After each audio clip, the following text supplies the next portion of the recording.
you know I'm all about that bass, no trouble. I'm all about that bass.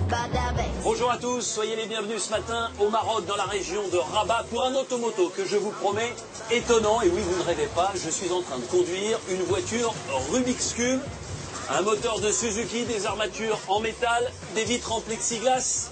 Je ne cache pas que c'est pas franchement facile à conduire. Cette voiture appartient à un prince du Moyen-Orient qui vit au Maroc et qui possède une collection absolument étonnante avec une quantité de véhicules totalement extravagants que nous allons vous présenter. Il nous a ouvert en exclusivité les portes de son palais et surtout de son garage.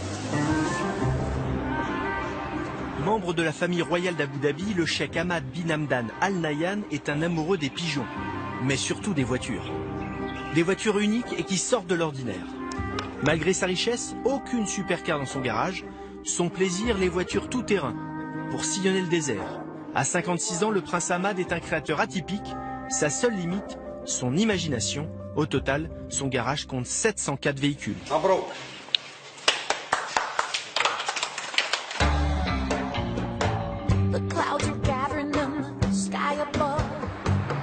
Non, vous ne louchez pas, vous voyez bien, deux voitures collées l'une à l'autre dans le sens de la largeur, 2,60 m de large. C'est pas franchement réglementaire, ce sont deux Suzuki l'une à côté de l'autre. C'est un véhicule unique et vous allez vous en rendre compte, c'est surtout un formidable transport en commun car on peut monter à 10. Messieurs, allez c'est parti. Un à côté de moi, on est 4 devant. Bonjour, salam alaikum. C'est super comme ça, hein?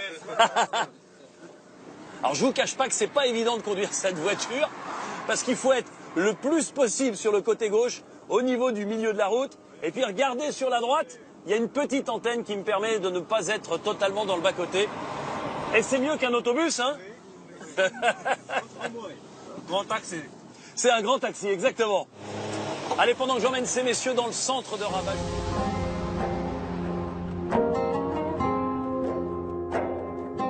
On arrive avec le prince Hamad ici, au milieu de toutes ces créations, de toutes ces voitures. C'est un endroit absolument incroyable où il y a des chambres pour les invités, mais pas uniquement. Plus de 200 voitures ici, dans des conditions absolument magnifiques.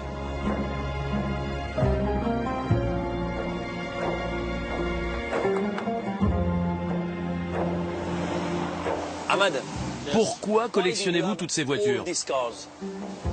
C'est mon hobby. Mais vous n'aimez pas les supercars, les voitures de course. Vous roulez uniquement dans vos créations. Pourquoi? J'aime le désert. Dans le désert, on ne roule pas avec une voiture de sport. Donc j'aime les voitures tout-terrain. Mais vous n'êtes pas ingénieur? Non, moi j'aime dessiner, inventer, à partir de 4x4. Chaque année, avec mon équipe, on crée 3 ou 4 voitures, dont toujours une très spéciale.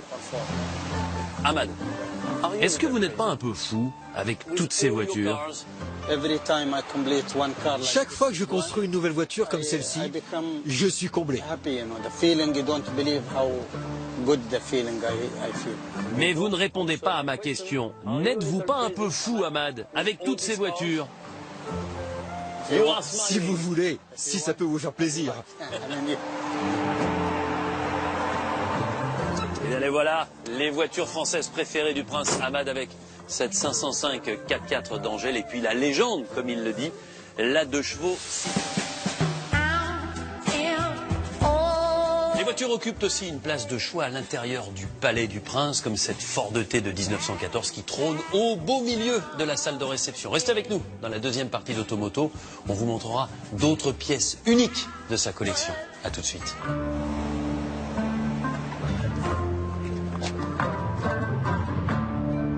C'est la deuxième partie d'Automoto, toujours depuis Rabat au Maroc, à l'invitation du prince Hamad qui métamorphose des voitures pour en faire des véhicules uniques. Et toutes ces idées, même les plus farfelues, deviennent ici dans son atelier des projets concrets comme ce futur 4x4 de plus de 6 mètres de long. C'est l'un des objectifs de 2015, tout comme cet objet roulant non identifié. Vous prenez deux motos, vous les reliez entre elles, vous enlevez le guidon. Vous imaginez, c'est pas facile, la commande à l'intérieur de ce sidecar central. Plus abouti, un véhicule que l'on appelle la baleine. vous prenez un pick-up et vous vous dites, en tout cas c'était l'idée de départ du Prince Hamad, j'aimerais que le volant soit au niveau du moteur. Qu'à cela ne tienne, vous fabriquez une cabine et vous obtenez donc ce cétacé. Puis de l'autre côté, encore un véhicule extrêmement intéressant, totalement customisé, 6 roues. L'objectif, c'est qu'il puisse se sortir de situations inextricables. Démonstration. Si vous êtes bloqué sur l'avant, les roues intermédiaires vous permettent de soulever l'avant à l'aide de vérins hydrauliques. Regardez. Une roue après l'autre. Voilà, et vous soulevez. Une fois que vous êtes en position surélevée comme ça, l'objectif, c'est de reculer pour vous sortir du mauvais espace.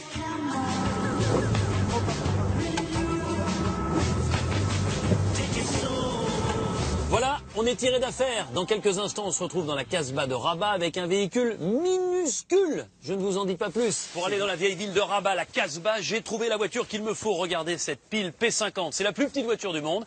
Elle appartient à Hamad.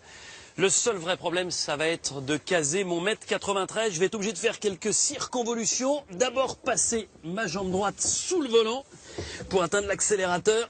La jambe gauche, on s'installe, on ferme la petite porte et on va pouvoir y aller dans les toutes petites ruelles de la vieille ville.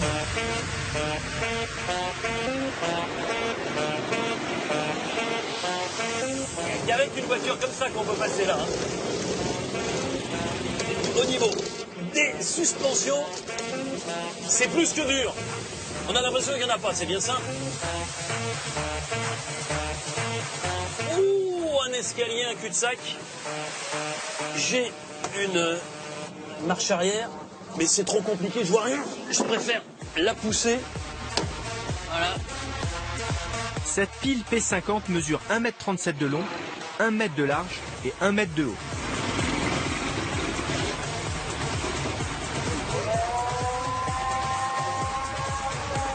C'est magnifique, on arrive là sur la terrasse. Et alors c'est rigolo parce que c'est une réédition d'une voiture qui avait été sortie par la marque Pil, qui était basée à l'époque sur l'île de Man, dans les années 60, entre 1962 et 1965. On en profite pour faire aussi un petit peu de tourisme avec derrière moi la tour Hassan. C'est l'un des monuments les plus célèbres de Rabat. C'est le minaret d'une mosquée inachevée du XIIe siècle. Et venez avec moi, parce que maintenant je vais monter à bord de la voiture la plus impressionnante du prince Hamad. 7,50 m de long, 2,50 m de haut, 2,50 m de large. Et pourtant, vous allez le constater, elle est très maniable dans les rues de la capitale marocaine. Allez, Hamad, on y va.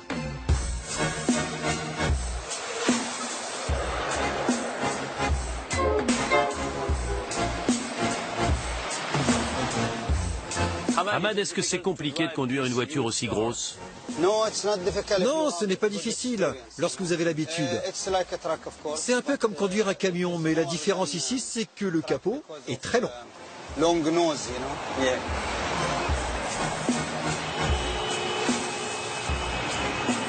Ce monstre, c'est de la fabrication maison, c'est le mélange de deux voitures. Au niveau de la carrosserie, c'est une Jeep Wrangler, et au niveau du châssis et du moteur, c'est un Ford F550 avec un V8 de plus de 400 chevaux. Votre voiture est une grande star à Rabat. Les gens ici aiment cette voiture. Ils veulent tous prendre des photos.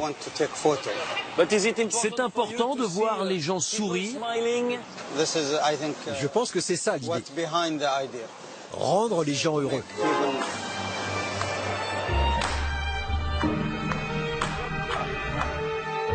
Et ce qui est génial, c'est que tous les policiers, sans exception, saluent Hamad lorsqu'il passe dans les rues de Rabat.